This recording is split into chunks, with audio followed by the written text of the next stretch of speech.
Hello, everybody, and welcome to Geopolitics in Conflict show. Good to see you guys. What we're going to be talking about today is Argentina being invited directly by China. So President Xi extended an invitation. It's a big deal, and we're going to detail as to why. And before we launch into this, like we always do, I'm going to start by addressing a few things. First of all, if you are new to this channel, please subscribe. And also, I want to remind you about the upcoming master class. I always post a link for you guys. If you want to sign up for it, it's free. So it would be in about a week and a half or so. And also, if you are not following me on Twitter, please do so. Check out my postings on Twitter. I post some stuff on a regular basis, almost on a daily, just as to keep up with what's going on the geopolitical landscape. So regarding the two questions from last session, as far as the election of Marcos Jr. So one thing for sure, he's a president, but he's not officially president yet till he inaugurates around June 30th, according to the Constitution of Philippines, the Constitution that was set in 1987, just to make sure. I used the term president, but officially he is not till June 30th. And what's his name? Rodrigo Duterte, still the current president. So what was interesting about the questions? I take one particular answer that I found very, very interesting. I did not consider it. And this one has to do with the second question that Simon, it was Simon if I'm not mistaken, mentioned that Marcos Jr. will follow the footsteps of Solomon Island model. I did not think of that, because diversify the Philippines security partners by signing a security and economic cooperation pact with China. I didn't think of that. And the reason why I didn't think of that is because I know the military apparatus or in Philippines have some grip on what's going on in Philippines behind closed doors. I am very familiar of the ties between the Pentagon and the Ministry of Defense of Philippines. That's why I didn't think of that. But it was great. The rest of you agreed that most likely Philippines or Marcos Jr. that is going to navigate between China and the U.S. and is going to follow in the footsteps of ASEAN of trying to, be neutral of sort. But it's going to be hard to do. But he'll find out, I guess, once he gets into the office officially. So, all right, let's get into our topic. And as I always do, I provide you some headlines to consider, not headlines, but points to keep in mind as I discuss this one here. So the first one has to do with Brazil, Colombia's upcoming elections, which is only about a few weeks from now. Second thing has to do with Argentina's IMF debt, which is over 40, to be exact, is $44 billion. And the third one, which is, I just find out about it last night, one of my contacts basically, that Brazil and Mexico will be boycotting the Summit of the Americas that's going to be held next month in LA, California. It will be around June 20, June next month. So those are very, very interesting. So I want you to keep in mind that as we discussed today, what this invitation means within the bigger picture, geopolitical one and economic as well, because this is not about just geopolitics. We're talking about economics, we're talking about business, we're talking about finance, we're talking about social interactions. There are a lot of elements involved. All of them falls under the umbrella of geopolitics. And this is why I know we talk about geopolitics, but at the same time, we are talking about business. We are talking about the economy. We are talking about behavioral psychology. All these elements are encompassed under the umbrella of geopolitics. So just keep that in mind as we discuss what does it mean and all that. So Well, basically, what is at the heart of all this is that Chinese President Xi Jinping personally sent a special invitation to Argentina to attend the BRICS Summit, which is, I think, actually this month and next month. So, because it's at two levels, on the prime minister's levels and on the presidency level. And Buenos Aires accepted the offer from Beijing. It's a big deal. So basically what it's going to be is that the BRICS will hold its virtual summit for the foreign ministers and presidents of its members, which is going to be the first one on May 20th, which is about 8 days from today or so. And the next one on the president level will be in June 24th, respectively.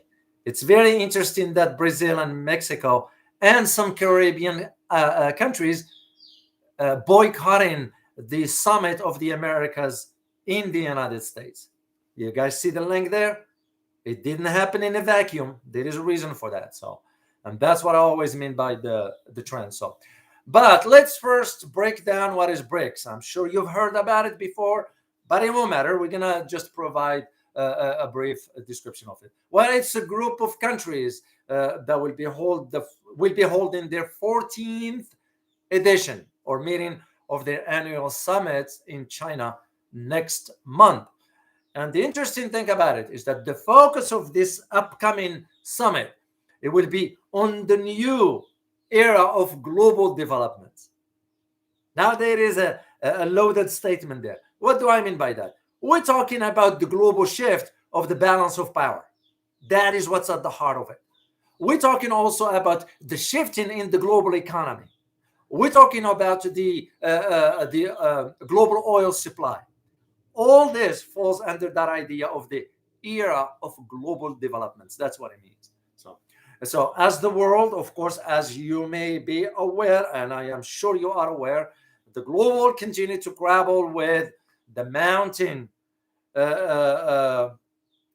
consequences, shall we say, of the Ukraine conflict, because it's impacting the global economy in more ways than one. I'm sure you've noticed the prices of items in your country, whatever part of the world you may be watching this from, that the price is going up. We have it right here in the United States.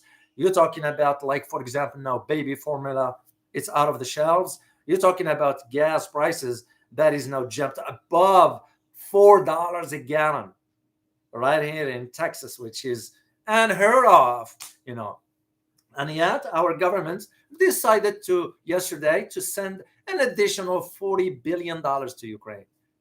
I have some reservations and really serious questions about judgments like this. When we have our own problems right here at home, we are printing more money? Really? So, and this is why I said, guys, make sure you follow me on Twitter, because that's where I post my insights about all this. So what is BRICS? Well, BRICS is an acronym for Brazil, Russia, India, and China, and South Africa, of course, And this this term was coined by Goldman Sachs, Oh, I'm sorry, I meant Sachs. I'm being very sarcastic here. So, Goldman Sachs, economist, his name is John O'Neill. He's the one who coined the term. And it's been there. Of course, it was just BRIC without the South Africa in 2001 when it was established. But in 2010, South Africa joined in. What was interesting about John O'Neill's coin of the term, it was that it claimed that this organization or this group, whatever you want to call it, is that by 2050, the four BRIC, economies will come to dominate the global economy by 2050. So, and of course, as I said earlier, South Africa was added in 2010. And you can just see now, and once again, this statement was way back, but you can just see the significance of what it means for China to personally invite Argentina into the summit. I won't be surprised that they're going to become a member. And I will tell you why as I move forward in my brief analysis here about this particular topic. So Basically, the way you're gonna look at the BRICS now is the idea of like the what do you want to term I'm looking for? The principle of South-South cooperation. Because here's the thing: when the conflict in Ukraine happens and the sanctions on Russia will apply, if you look at the world map, most of the countries in the global South didn't side with the United States. The whole global South. And when I say a whole global South, I'm referring to over 132 countries. And this is why it's important to put this within the bigger picture, the framework of a global order, and it will make more sense to you, not only from an economic perspective, but geopolitical as well. But before we delve even deeper, let's provide just an overview, a bird view, if you will, about the political landscape in Latin America. So what do I mean by this? And interesting enough, we just did a presentation today for our members, and that was specifically about what's going on in Latin America. Of course, we go more into depth into the membership than we do here. You all know why. But anyway, here's the thing. There is a collapse right now into the political landscape in Latin America. What do I mean by that? Is that the collapse of the moderate centers, which means most countries in Latin America are moving to the left. And I'm going to give you a few examples, just a few countries to highlight what I'm talking about here. I'll start with Honduras. Honduras elected its first woman president. Her name is Zamora Castro, and she's the spouse of the former president Zelaya, who was close to none other than the late Hugo Chavez, which caused him to be vacated from the office in 2008. The next country you kind of think about is Peru. Well, Peru elected an unknown teacher. He was a teacher and political novice, basically. He was unknown entity. The only interesting thing about the guy is that he ran under the the banner of the left. So that's why I'm seeing Latin America is moving towards the left, and we will say why. We will tell you why when you consider also the Monroe Doctrine. Chile is another country that elected a candidate from the extreme left, and in 3 decades of the moderate since the fall of the former president Augusto Pinochet. We all know the history of that. And that's why it's very interesting. I will talk later about Brazil separately because there is, as I said earlier, the upcoming elections of Brazil and Colombia are very, very, very important. So when the Argentinian ambassador to China, Sabino Vaca Narvaja, accepted the invitation, he said that, and I quote here because, I read his statements that said, it is, and I quote, "It is extremely important," end of quote, and because to the ambassador or to Argentina, basically, that means a step forward in a formal entry into the BRICS bloc. That is why I said it's very, very important. And by the way, guys, this is not the first time that Argentina been called to be incorporated into the BRICS framework. It has been discussed before. You go back to, I think, 2013, 2014. At that time, India, believe it or not, India called for Argentina to be added to the alliance or bloc, whatever you want to call it. And Russia also invited the South American nation to the summit that same year. So once again, this doesn't happen in a vacuum, guys. This is what I always say. It's not enough to just acquire the information. It is vital that you understand it, because that's what it's all about. It's understanding what does it mean, how these geopolitical decisions or actions or policies end up impacting me. Yeah, a decision could be made on the other side of the world, but it still reverberate right here And we are looking at this for the energy, for example, the decisions of the sanctions. We're looking on the financial market. You get the idea. So, but the question that, as an analyst myself, I will be asking, why all of a sudden Argentina is very, very excited about this? Is Argentina seeking an alternative to the United States dominated IMF, International Monetary Fund, given, as I said earlier, keep in mind, Argentina's over $40 billion debts to the IMF. And you all saw, I believe, if you did, and I think we did talk about it in one of our videos, the demonstrations they were in Argentina in February when the government agreed. This is what puzzles me personally about Ferdinand's government. It's playing both sides. It's contradictory. And I still couldn't understand why. But anyway, there were demonstrations that Argentinians didn't want the government to agree to the terms of the IMF because they're still dealing with the debt from over 20 years. Because what is the objective of IMF? You all know. So the question, as I said, it becomes, could Argentina, by accepting this, seeking an alternative? I will say yes, because here is what's at the heart of the BRICS. You know what's at the heart of it? Is the new development bank. There is a bank now inside the BRICS. And could this be as an alternative to the World Bank, as well as the other agreements with the West, given that the dominance of the US dollar? There's possibly. Could this also be a rival to the US dominated International Monetary Fund? I do believe so. And this is why I don't believe all this is happening in a vacuum. China knows what it's doing when it extended the invitation. And let's be frank and straightforward. China's not doing it out of the goodness of its heart. China's doing it because of strategic and economic incentives. Is something wrong with that? No. Any country who will think about its own strategic interest will do so. I am questioning, for example, now the decision of the United States to just print more money and send it over when we have issues here. What is our strategic interest over there?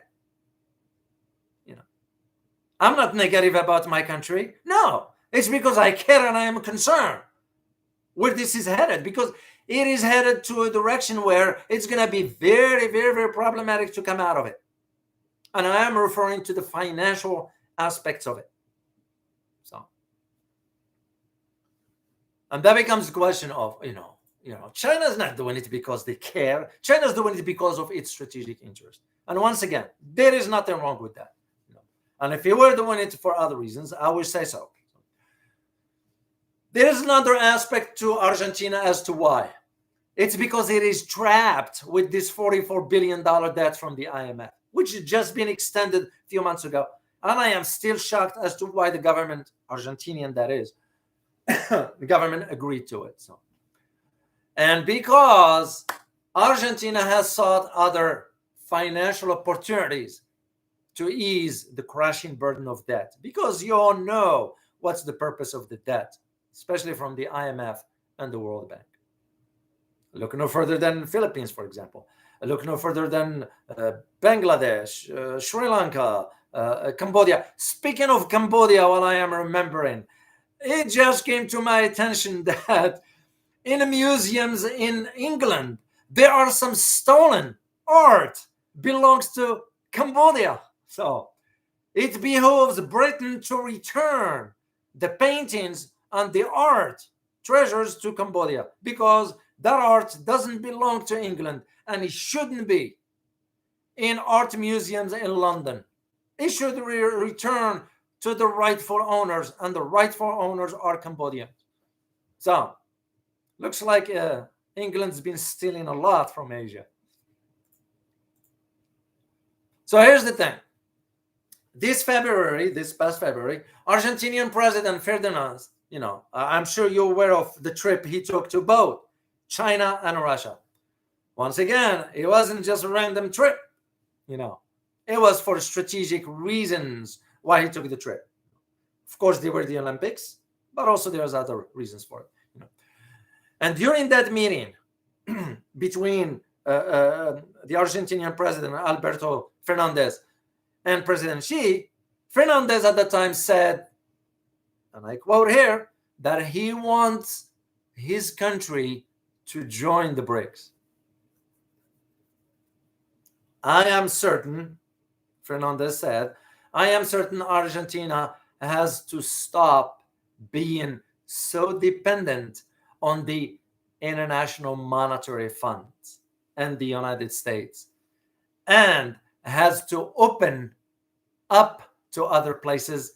And that is where it seems to me that Russia and China has a very important place. That's what he said. End of quote, by the way. So it tells me right there, that was for strategic reasons. So if you are to think as an analyst, what do? You think about the trip that took place a few months ago. You take into consideration the statements issued by the president, and you relay or you connect those statements to what just happened with the extension of the invitation from China. That's perfect sense. That's usually part of how you analyze what it all means. So for Fernandez to issue the statements back then, it wasn't a random either. So that was his subtle message that we would like to consider being a member if you all agreed, so we can stay or so we can cut off the dependence on the IMF or Western dominance, financial dominance, that is. That is the objective of it. And interesting enough is that during that visit, Fernandez signed an agreement with China, officially incorporating the BRI, the Belt and Road Initiative. Once again, it's not a coincidence. But still, as I said earlier, I am very perplexed about the contradictory foreign policy of Argentina. It says one thing and does another. And that's, to me personally, and I speak for myself, it's very problematic. That's like you and I. We can do friends, whatever, and we talk and we deal with whatever. But you are telling me one thing and doing another. I'm going to take a step back and evaluate. It's like, okay, your actions do not coincide with your words. This is why I have no tolerance for people who talk too much, who give lip service. But when it comes down to action, they couldn't act. To me, I wash my hands of those people. Because that's hypocrisy. That's how I see it. And I've dealt with people like that in my life, regular, daily basis. And I cut them off because I'm done. If you got something to say, you say it to my face. I'm a big guy, I can take it. But at least I will have the respect for you that you had the gut to speak forward, not wishy-washy. This is what I see. Because the policy of Argentina, when it comes down to foreign policy, and I've been following, I've been following Argentina from way back in the 70s, what took place over there and all that. So it's a double standard. Because here's the thing. Fernandez is trying to strengthen its relations with China. Okay? And to a lesser extent, Russia. Argentina is also careful not to upset the United States. Well, it's two separate worlds, two different systems, two different ideologies. The world is moving to a multipolar system. You as a president of Argentina, cannot afford that kind of foreign policy. Because this is exactly for us in the United States, why our foreign policy is so fragmented, is ill-conceived. And we are embarking on some policies that do not make sense at all. That is personally what I have a problem with Argentina foreign policies. Let's talk about, as I said earlier, Brazil elections. This is very, very important. Here's what's interesting. Bolsonaro, the current president, is going to boycott, as I mentioned earlier, the upcoming Summit of Americas in LA, California, next month. Mexico is also going to do that. Some Caribbean country is going to do that. So maybe the White House might even cancel the whole summit. You all remember the Summit for Democracy, that we had at the beginning of the year, which was, kind of a joke. Some of our politicians using the term democracy so loosely that, again, is that hypocrisy. You can't sugarcoat it. You can't say it any other way, because that's what it is. You can't be saying this and doing that.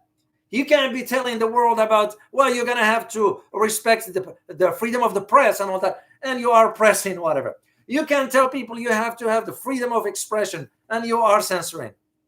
You all get the idea. It's a double standard.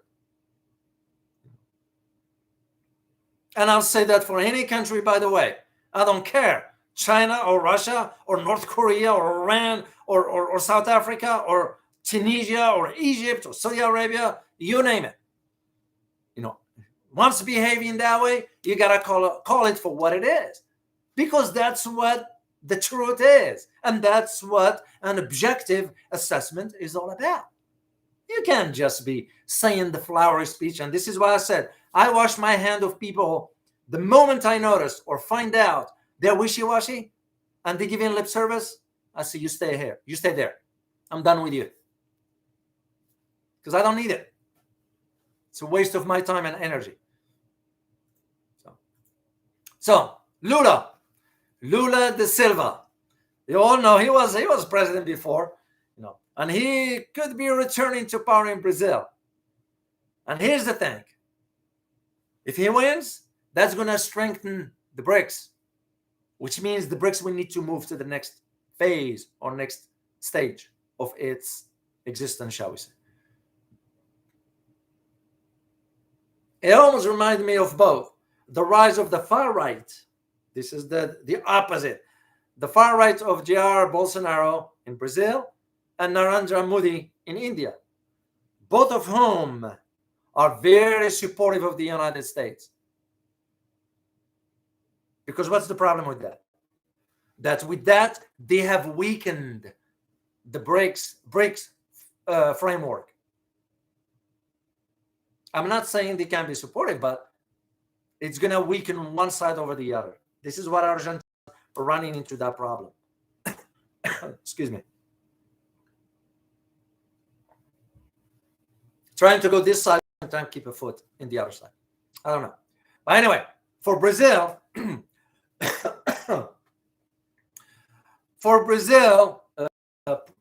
former President Lula da Silva, who's running for elections, and by the way, the poll shows that he is ahead. He vowed for one thing to do once he became a president. And you guys know what it is. And by the way, their election is going to be in, I believe, in fall, October, somewhere around that, 2022. And the poll shows him leading over Bolsonaro. But here's the thing. Well, I found one of the very interesting statements he said. And I very keep an eye on that because it has global ramifications. He stated that he will support Argentina joining the BRICS, calling it, and I quote it, very important for the region. Once again, put it within the big framework of the global dynamics. Also, he added that he promised to lead the effort, okay, get this, guys, to create a new currency to replace the US dollar across all South America. With the dollar already threatened as an international currency by China and Saudi Arabia, this move will represent another blow to the US dollar. It is a big deal. Because can you imagine Latin America now circulating one currency among themselves, like the euro, but in Latin America, bypassing the dollar? This is what concerns me the most about my government here printing $40 billion to be sent over to Ukraine. For what?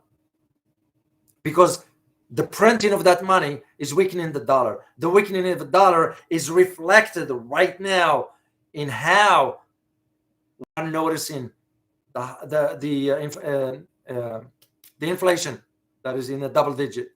Energy prices, as I said earlier, a gallon of gas crossed $40. It's crossing $7 in California. Price of commodities, price of housing, you name it. Even the rent now jumped to about $1,700. Do Americans truly living paycheck to paycheck? And the big question with all this, I'm wondering, what will happen to retirements? What will happen to the investments you put in for all those years? Because we can't just keep printing this money forever. And now you have now countries that they are moving speedily, as fast as they can, to create an infrastructure to bypass the US dollar altogether. So I'll take the statements of the candidate Lula in Brazil very, very seriously. And it will have a major ramifications on the global financial market.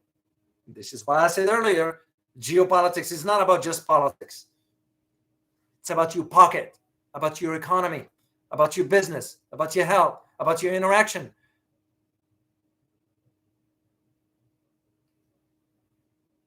It's very important to understand that.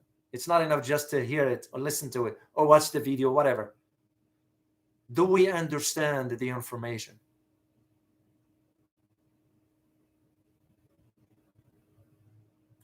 That's what is important, guys. So, to put this within the context of Argentina, Argentina has the third largest economy in Latin America after Brazil and Mexico. It's no small matter. So you can see why China extended the invitation. And speaking of Mexico, Mexico has also been considered as a member, potential, I'll take this word back, potential member. However, given the dynamics of how Mexico plays its politics, it was excluded. It was excluded because it is already part of a Western-led organization for economic cooperation and development, known as OECD, Organization for Economic Cooperation and Development. So that's why the reason why Mexico is excluded. However, that doesn't mean Mexico cannot do business with BRICS. And this is, once again, doesn't happen in a vacuum. The statement by Obrador, Mexico, that he's going to boycott, he's not going to attend the Summit of Americas in the United States next month. So, as a matter of fact, there have been now speculations, and again, we use the term very carefully. I did get the confirmation regarding Brazil, but I did not get the confirmation regarding the speculations yet.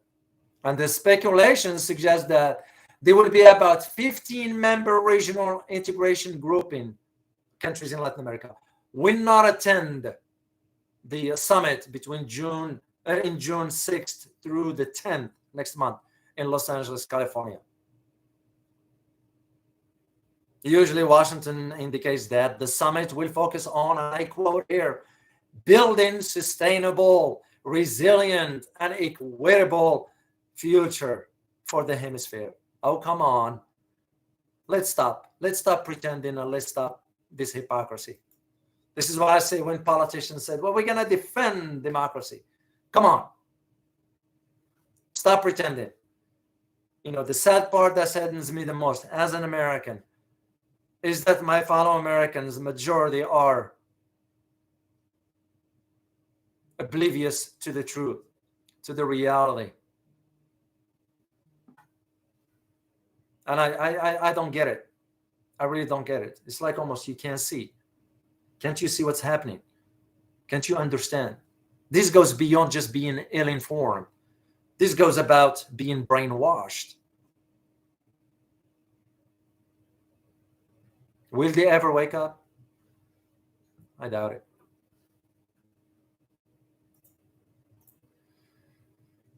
So here's the thing. I'll do one brief, just extend a little bit on analysis here and do conclusion and question of the day. Here's the thing.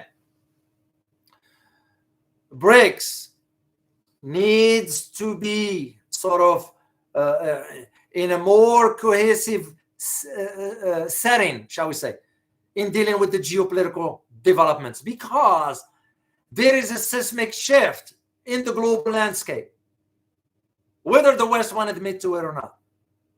I'm sure, I hope you did, heard about Finland will be joining NATO. Sweden is going to make a decision on Sunday. That's why I say, guys, follow me on Twitter, because I did post something on it on Twitter. Those are seismic change. And I am not surprised, because when I wrote the book about Russia, I disclosed in the book that if Finland and Sweden join NATO, here is what to expect. And this is exactly where things are headed to. It's no different than where the BRICS is right now. They need to have this cohesive strategy that coincide with the geopolitical developments taking place. Because I'm still wondering, and I've been aware of BRICS for a while, but it wasn't as effective as it could be. It could have been a block, shall we say. It becomes that issue of managing the contradictions, shall we say. But the cohesiveness was lacking. Why? Because it wasn't that clear strategy, clear vision as to where they want to head. You look at the ASEAN. Even ASEAN got some internal problems, whatever. Still, it's managing to move forward. And with its economy of $2.3 trillion or more by now, you can just see. The BRICS could have that also. Yes, you're starting with the 5 members and you grow it. But without clear strategy and vision, it won't work. Let's hope this current global developments paving the way for that. But there are some obstacles to that. And the obstacle had to do, for example, excuse me, that the Western dominance of the international financial system and trade, because it's a huge, because BRICS doesn't amount to much as far as the percentage. Yeah. And this is why, if you noticed, guys, BRICS members, they took very uncomfortable position regarding Russia, because they are all, all guided by trade and economic concerns. Of course, diplomacy is part of that, the historical connections, all those plays a role into that.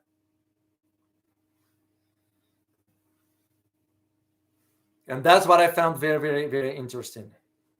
So what and the reason why I said about the lack of strategy and so forth. For example, and I'll give you just a quick example, very, very quick example. You got 2 members in the BRICS, India and China, right? The border issue between the 2 giant, or the 2 big economies, or whatever you want to call it, is that means that the tensions that has not been resolved peacefully, or lack of finding solutions to that, have hindered the economic ties between these two countries, potentials if they would have worked together.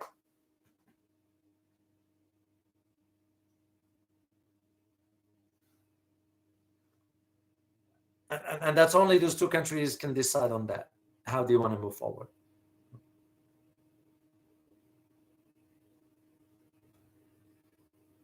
So you look at, for example, India, Brazil, and South Africa. Why those three? Because those three will assume the G20 presidency over the next 4 years. And both the BRICS and the G20 needs to come up with a plan to deal with the economic fallout of the sanctions on Argentina, for example. They import fertilizer. They're going to need fertilizer from Russia or Ukraine. Brazil needs stuff. Yes, they do have some raw material, but still. So those countries will have to figure that out. And this is where, just to go back to one key point about BRICS, is the developments of the new bank. Because that one could have by now given a competition to the Western lenders like IMF. So Argentina won't find itself trapped with $44 billion. Because here's the thing, guys. As a former military myself, if you want to control a country, you don't need to fight it. Control its finances. That's all you need to do. You control the finances, you control everything else. So, and this is where I see the potentials for BRICS, except there is no clear strategy. Those tensions between India and China needs to be worked out sooner than later.